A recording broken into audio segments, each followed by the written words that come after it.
So our top 10 Curve moments, in no particular order, are... Well, I would say when I very first started here, King Richard III had just been discovered in the car park. We were commissioned by the cathedral to create a sort of community response piece.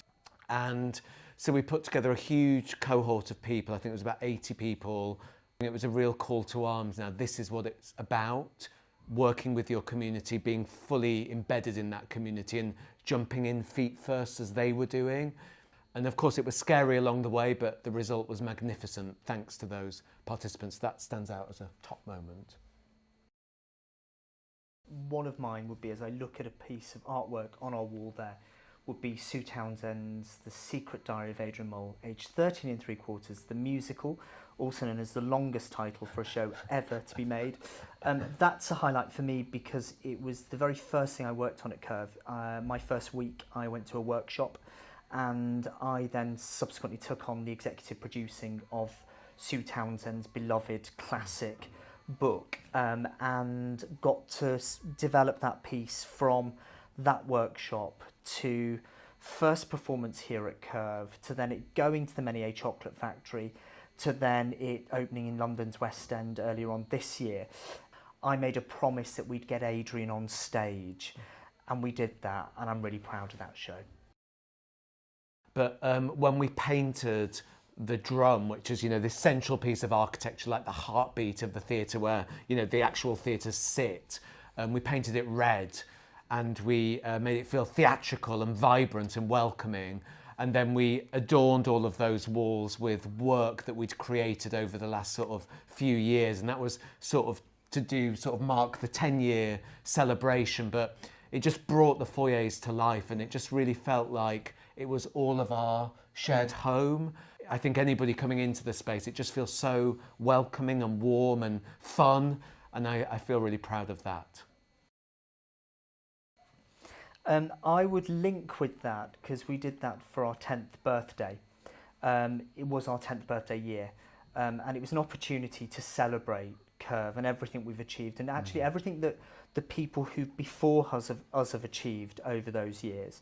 And the highlight of year 10 was a free concert called Curve Live, where we opened up both of our spaces. So anyone who knows our theatre knows that we've got these two adjoining spaces that are incredibly unique, and we used both of our spaces, had a massive public performance in the round, free of charge, tickets given out through a ballot, so completely democratic tickets. And then you had artists who have been involved with Curve since day one, like Akash Adedra, working alongside community artists who have just started working with us on breakthrough companies, our Curve Young Companies, Jodie Prenger, Lucy Jones, it summed up what this building was about. It was about artists, audiences, community. Yeah, and it was so magical. I'll never forget when because we had like a double gauze. So the gauze is a sort of scrim you can use at the beginning of a show, and if you take out what's called a blinder behind it, you then see what's behind the gauze. So a lot of people know it through pantomime when suddenly things appear when you think you've been looking at an opaque surface. And you bled through both of those, and there was this weird moment where the people in the studio saw the people in the 900-seater, and the people in the 900-seater saw the people in the studio, and then everybody saw everybody sitting on the side of the biggest stage. And then they realised, yes, we're in a 1,500-seat arena, and it was absolutely magical. Beautiful. And then the youth theatre came on and sang Putting It Together from, Sunday in the Park with George, which was a play about making work, art. It was really beautiful. Like when we stand sort of by our office and you can look down into the foyer, and it's really satisfying when all of the rooms and spaces are being used, and there's a matinee on in both spaces, and the place is just sort of carnage and filled with people sort of either participating or, well, obviously participating when they're watching as well, or seeing a show. There's something really nice about that, knowing that it can just happen and you don't have to be sort of down there doing anything. It's just everybody's doing what they should. It's really beautiful. I think one that we probably will share as well is Sunset Boulevard, possibly for different reasons. I think it was the first musical that Nikolai suggested he wanted to do at Curve was Sunset Boulevard, and I was convinced we wouldn't be able to get the rights and various things, because rights are very hard, as many people know, to get today. And a couple of years later, Michael Harrison and David Ian gave us the opportunity to co-produce with them Sunset Boulevard, and it was absolutely stunning.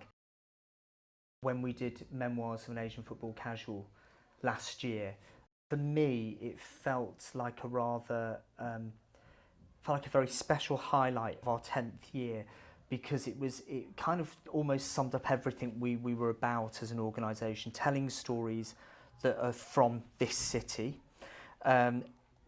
commissioning writers to do it. So Dougal Irvine, who is a terrific writer, but his work being completely staged in our theatre with 2 actors making their stage debuts, and then an audience coming through our doors, most of whom had never been to theatre before, in a building that perhaps before they never felt was theirs.